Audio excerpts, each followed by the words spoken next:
Hoje eu estou trazendo o livro tchan, tchan, tchan, Espiritualidade Emocionalmente Saudável. E decidi trazer para vocês capítulo por capítulo, para que a gente possa se aprofundar bastante nessa leitura. Deixa eu mostrar para vocês aqui a capa. Desencadeie uma revolução em sua vida com Cristo. E percebam um detalhe. Ele mostra a imagem de um iceberg. Gente, genial a explicação desse autor. Eu estou amando muito a leitura. Esse autor é o Peter Scazzero. Eu achei muito interessante que, ao longo da leitura, ele vai explicando detalhes do seu testemunho. A sinceridade desse homem é brutal. Ele mostra detalhes que aconteceram com ele, que não é todo mundo que tem coragem não, viu? De estar falando, de estar se abrindo. Ele era pastor, na verdade ele é pastor há muito tempo. E fazendo um breve resumo aqui da história dele. Ele foi pastor nesse período, até que ele passou por grandes dores na sua vida. E ele detalha bem com pormenores durante a leitura, né? Mas, resumindo, ele passou por um quase divórcio com a esposa, porque a esposa não suportava mais ele. Ela se sentia como uma mãe solteira que não tinha o apoio do marido em casa, porque ele estava muito comprometido com suas atividades pastorais e até ele fala assim, a capa de bom cristão, que ele precisava sempre estar agradando as pessoas, servindo, sendo que deixando de lado sua própria casa. E quando ele passou por essa grande dor, entre outras dores, foi quando ele se despertou para a importância da saúde emocional aliada à espiritualidade, para se tornar um cristão espiritualmente maduro. Então, breve resumo, já dei altos spoilers aqui do que vocês vão encontrar no livro. E vamos começar o primeiro capítulo hoje, que é esse aqui. Reconhecendo a ponta do iceberg da espiritualidade. Nesse primeiro capítulo, ele explica o motivo de a capa ser um iceberg, porque por que um iceberg, né? Por que a imagem de um iceberg? Esse iceberg seria a espiritualidade. E aí ele traz uma porcentagem, um percentual, em que normalmente os icebergs, 10% estão à mostra. Então, é o que a gente consegue ver, e 90% é o que está abaixo da água, e são invisíveis. E fazendo paralelo com a espiritualidade, ele diz o seguinte: esses 10% são o que a gente mostra aos outros, o que aparenta, né, quando a gente se converte. Ou seja, a gente, sei lá, deixa de falar palavrão, a gente faz uma limpeza, assim, pessoas abandonam seus vícios, nós frequentamos a igreja, nós nos tornamos um pouco mais gentis, um pouco mais pacientes. Essas são as mudanças externas. Porém, tem a parte abaixo, a parte inferior, que é a parte invisível, certo? E essa parte, para as pessoas que não têm que não dão abertura para Deus tocar nas emoções, nas feridas da alma, nos padrões de pecado que estão enraizados, essa parte representa o 90% que permanece intocado, que permanece o mesmo inalterado. Então, são as partes em que normalmente não somos ensinados. Na verdade, o que é ensinado é o oposto, né? Que o autor fala. Somos ensinados a encobrir isso, sabe? Por exemplo, um exemplo que o autor cita. Se uma pessoa que está com raiva, deixa eu botar até aqui.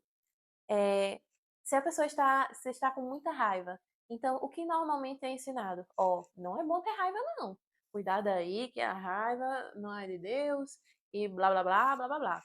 E aí a pessoa, ignora isso e segue em frente. Sendo que isso está totalmente divorciado da saúde emocional, da inteligência emocional. E aí, olha o que ele fala. Algumas pessoas fazem as duas coisas. elas, além de reter ou impor sua raiva, ó, vou ler do começo. De fato, ela era perigosa e precisava ser suprimida. A maioria retém ou impõe sua raiva. Algumas pessoas fazem as duas coisas, retendo até finalmente explodir. E é linda, assim, a sinceridade dele, porque é o que ele fala. Eu estava entre os primeiros, pedindo a Deus que tirasse meus maus sentimentos e me fizesse igual a Cristo.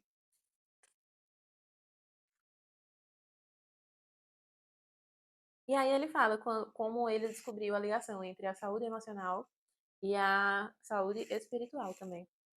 E expliquei essa questão do iceberg, a primeira parte, e aí ele parte para uma problematização de algo que vem acontecendo na igreja ao longo do tempo, o que ele chama de desertores da igreja. Gente, ele colocou 3 tipos de desertores, e isso é muito real. Isso é muito real. Eu tô rindo assim, mas é um assunto sério, tá? E é o seguinte: primeiro, são crentes, pessoas que creem, certo? Mas que decidiram não frequentar a igreja mais, porque percebem que podem estar com mais problemas dentro do que fora. Segundo tipo de desertores são os que frequentam, mas só por frequentar. Frequentam, mas inativos, por alguma conveniência, alguma coisa. E o terceiro tipo são os que abandonaram a fé. E aí ele aborda esses tipos de desertores e mostrando que ah, sim, olha só. E ele fala que ele mesmo quis ser um desertor da igreja, porque ele estava passando por uma grande crise que o deixou com raiva, se sentiu envergonhado. E ele tinha tentado tanto ser um cristão comprometido, amoroso, e tinha falhado miseravelmente. Forte, né? E ele mostra a confusão que ele estava sentindo, sabe? Que ele estava na mente. E, e aí, tudo isso fez ele refletir que a grande. Que isso era uma coisa que não passava só com ele, mas com várias pessoas. E a saúde, e normalmente ele enfatiza a importância da saúde emocional e da maturidade espiritual. Outro tópico que eu anotei aqui para trazer em sequência, né, desertores da igreja. Ah, isso aqui, nossa, achei muito bacana, muito interessante. Seria o crescimento emocional rudimentar. Seguinte, você já percebeu que a maioria das pessoas vem de uma família que não foi muito, muito saudável, digamos assim, aquela coisa, toxicidade, não sei o quê. E ele fala isso, sabe? Porque são poucas as pessoas que têm um seio familiar saudável, que perfeito ou idôneo, algo do tipo. E ele cita um pensamento que ele tinha em relação a isso. Porque ele cita o capítulo 5 de 2 Coríntios, versículo 17, que quando você se torna cristão, as coisas velhas já se passaram, eis que tudo se fez novo. Sendo que a forma como ele estava aplicando isso a ele era uma forma equivocada. Porque para você deixar, para você deixar passar, você tem que saber o que você está deixando passar, correto? E aí entra a importância do discernimento, sabe? Não é simplesmente, ó, meu passado ficou para trás e tudo se fez novo, mas que passado? O que foi que você abandonou? Qual é o seu testemunho? E é bem interessante essa abordagem que ele traz.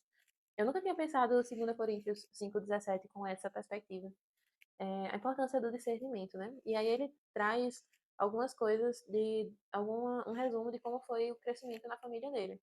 Ele tinha uma mãe que tinha depressão clínica, ele tinha um pai que era filho de imigrante, foi para os Estados Unidos e trabalhava horas sem fim, ou seja, ele não teve muita atenção, muito afeto em casa, e ele cresceu emocionalmente subdesenvolvido.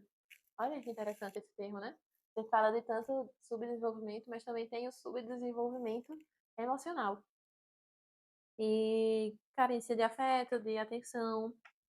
E aí é uma constatação que ele traz, que a maioria das famílias, elas têm um passado que foi trágico em algum ponto, sabe? A maioria das famílias. E isso faz parte do que estava lá em Gênesis, do pecado, sabe? Situações que trouxeram vergonha, segredos, mentiras, traições, decepções, enfim, tudo isso aí envolve o passado da maioria das pessoas, no seio familiar. E ele conta como ele se converteu quando era novinho e que a partir daí ele começou a ter várias abordagens diferentes para tentar compreender como seria a sua nova vida, né, como cristão. Então tem a abordagem se aprofunde em estudo bíblico e assim você vai conseguir vencer essas questões emocionais. E aí teve outras, oração, enfrenta a batalha espiritual, adoração e vários outros tipos de abordagens que somos, né, como é a palavra? Que nos aprofundamos na igreja, que são importantes, mas não entram no mérito da inteligência emocional. Na verdade, encobertam isso, sabe? Encobertam o trabalho do amadurecimento emocional, da saúde das nossas emoções. E ele mostra isso como um profundo, um verdadeiro, um grandioso auto-engano. E E isso mostra o iceberg, né, da espiritualidade. Tentamos encobrir com várias coisas, quando na verdade a maior parte, cerca de 90% das raízes, dos padrões emocionais que escondem, que estão por baixo daquilo que a gente mostra, a gente não permite que Deus toque, a gente não permite que Deus entre, a gente não dá abertura a Deus para tratar, porque se der, vai doer, sabe? Se der, vai tocar na ferida, e ninguém quer, né, dar essa abertura e estar exposto dessa forma, sabe? Estar vulnerável dessa forma. E aí ele conta as 3 grandes dores que fizeram ele realmente acordar e mudar. Que foram a primeira eu já falei, que foi a questão do divórcio, que eu achei mais marcante, assim, né, pela história dele. A outra coisa foi que ele não sentia alegria de estar no corpo. A palavra fala, né? Ele até cita: o meu jugo, Jesus fala, o meu jugo é suave, o meu fardo é leve. Mas ele não sentia isso, ele se sentia o oposto, sobrecarregado, estressado. Outro segundo ponto foi que ele andava também amargurado, deprimido. Ele conta uma situação que aconteceu em que ele tinha um outro pastor na igreja dele, e esse outro pastor o abandonou e levou mais de 200 membros da igreja junto com ele. E por causa disso, ele passou a odiar o cara e com aquela amargura e mais uma coisa para conta, né? Para conta das emoções. Então, esse foi o segundo ponto. E o terceiro ponto foi o divórcio, o quase divórcio, que a mulher dele disse que seria mais feliz solteira do que casada com ele e que ela não conseguia mudar ele e que não queria mais. E isso foi o que fez ele acordar, sabe? E já finalizando o capítulo, nossa, esse primeiro capítulo foi muito profundo, você vê, né? Olha que importante. Olha o homem, respeitando sua plena humanidade. Deus nos fez pessoas completas à sua imagem, conforme Gênesis 1:27. Essa imagem inclui 5 dimensões, que são a dimensão física, a dimensão emocional, a dimensão social, intelectual e espiritual. São 5 dimensões. São diferentes partes que mostram quem nós somos. Nós não somos só uma coisa simples, tem só a dimensão física e acabou. Não, tem várias coisas por trás. E deixa eu ver aqui.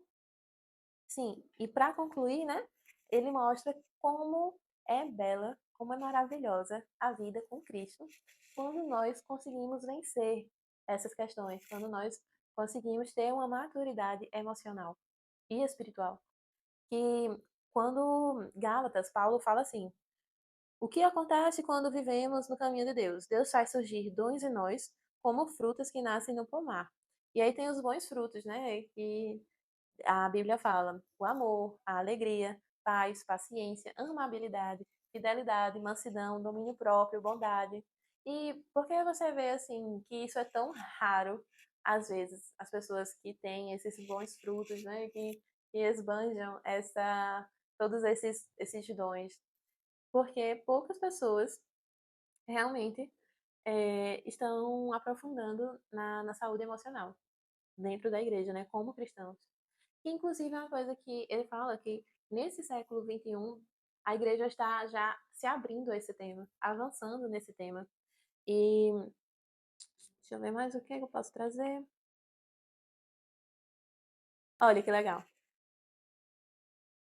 Se fizermos o trabalho árduo de integrar saúde emocional e espiritualidade, podemos verdadeiramente experimentar as maravilhosas promessas que Deus nos fez à nossa vida, às igrejas, às comunidades. Deus tornará a nossa vida maravilhosa. E é verdade, gente. É verdade. Deus, ele faz a obra completa, né? E aí, ó, fica a reflexão aqui do vídeo que o autor traz. Fazer a pergunta para você, certo? Em que grau esses frutos são realidade em minha vida hoje, em sua vida hoje? Olha os frutos. O amor é você ter a afeição pelos outros. A alegria, você ter a exuberância a respeito da vida. A paz, a tranquilidade, é você estar de buenas. A paciência, a disposição em manter-se fiel, né? Ter calma. A amabilidade, senso de compaixão no coração. Bondade, convicção de que uma santidade básica permeia coisas e pessoas. Fidelidade, envolvimento em compromissos leais. Mansidão, não precisar forçar nosso caminho na vida. E domínio próprio, muito importante, capacidade de empregar energias sabiamente. E para concluir esse primeiro capítulo, ele mostra a importância do discernimento e já faz o gancho para o próximo capítulo, que vai ser o próximo vídeo aqui, viu? Ó, a triste realidade é que muitos não avançam até que seja insuportável a dor de permanecer onde estão. Esse pode ser o seu caso. Receba a sua circunstância, então, como um dom e abra o seu coração à medida que lê este livro para encontrar-se com Deus de um modo novo. Nós não podemos mudar, ou melhor, convidar Deus para nos mudar quando não nos apercebemos da verdade e não a vemos. E aí, o próximo capítulo vão ser os 10 primeiros sintomas da espiritualidade emocionalmente doentia. E aí, será que temos algum deles? E, afinal de cada capítulo tem uma oração. E, gente, esse livro está sendo demais. Me acompanhem para continuarmos a leitura juntos. E vamos embora, porque tem mais coisa vindo aí. Tchau!